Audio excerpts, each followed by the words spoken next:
Poème 365. Marianne, l'ordre et la liberté.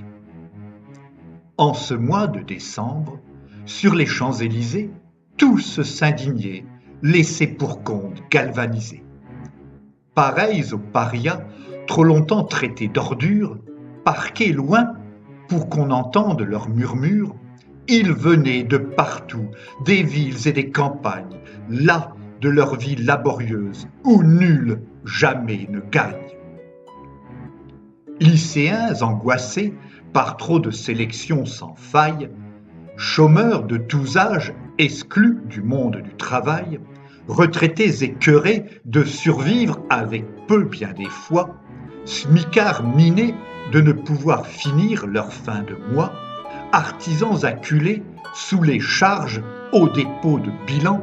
mères seules, sans revenus pour élever leurs enfants, baisés,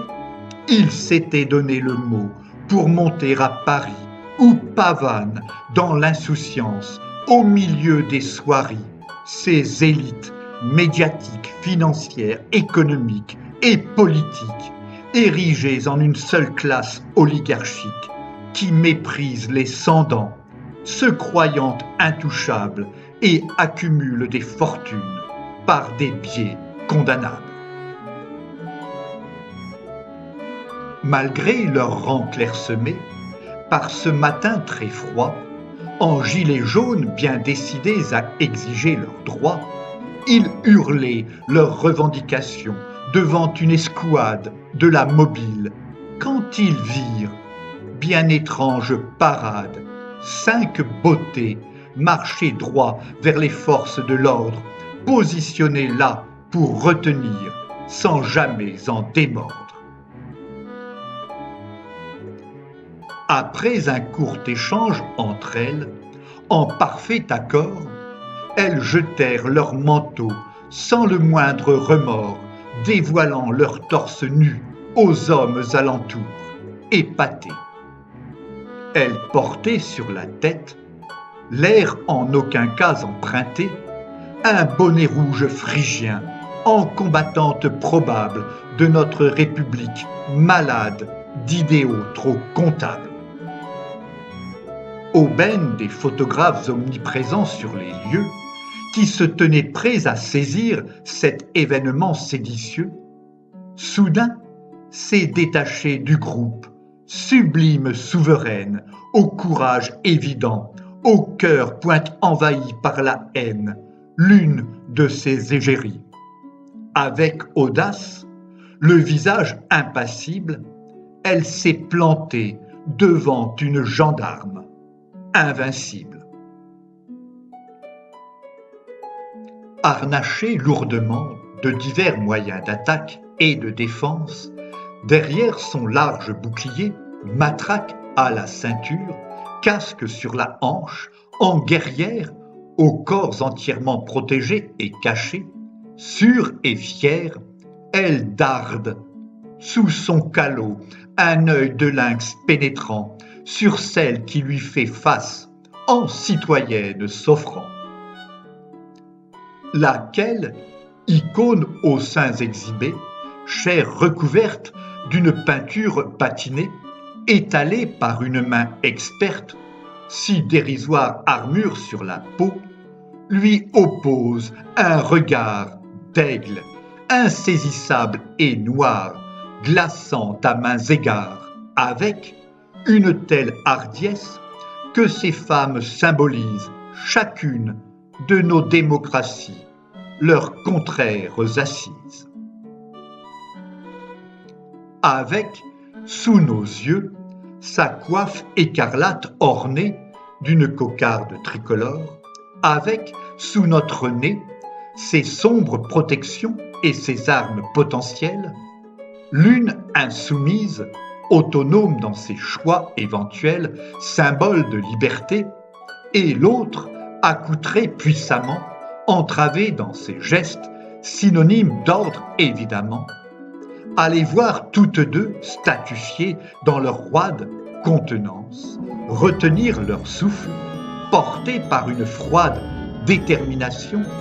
et, à observer comme elle se dévisage, il paraît évident qu'à se toiser, elle se jauge sans embâge, certaine de pressentir qu'elles sont, par-delà tout parti pris sectaire, liées par 1001 manières opposées, mais cependant complémentaires. Ne vois-tu pas, dans le pouvoir que j'incarne, garant des lois et de la paix nécessaires à toute société, le cadre à chaque fois qui pose au libre arbitre une légale, juste et intangible limite, devoir s'arrêter net là où s'exerce celui d'autrui. Débile mythe, si je n'obligeais pas chacun à respecter cette délicate frontière, je suis ce bras armé qui empêche la rue d'être une pétaudière. C'est vrai que je veux profiter intensément, tout le temps, mordre à belles dents dans l'instant, réjoui de semer pagaille et désordre, à satisfaire toujours mes désirs les plus fous, même s'il faut, tôt ou tard, avant que leurs excès ne mènent à l'impasse, qu'un autre les réfrène, à l'instar de troupes qui stoppent des vandales. Oui, bien que j'aime croire que toute liberté, chacun devrait en user sans devoir la borner, je pressens qu'elle doit l'être en aparté. Ainsi, sans oser se l'avouer, encore moins le proclamer, camper tels des héros, guidés par des valeurs, nourris de convictions,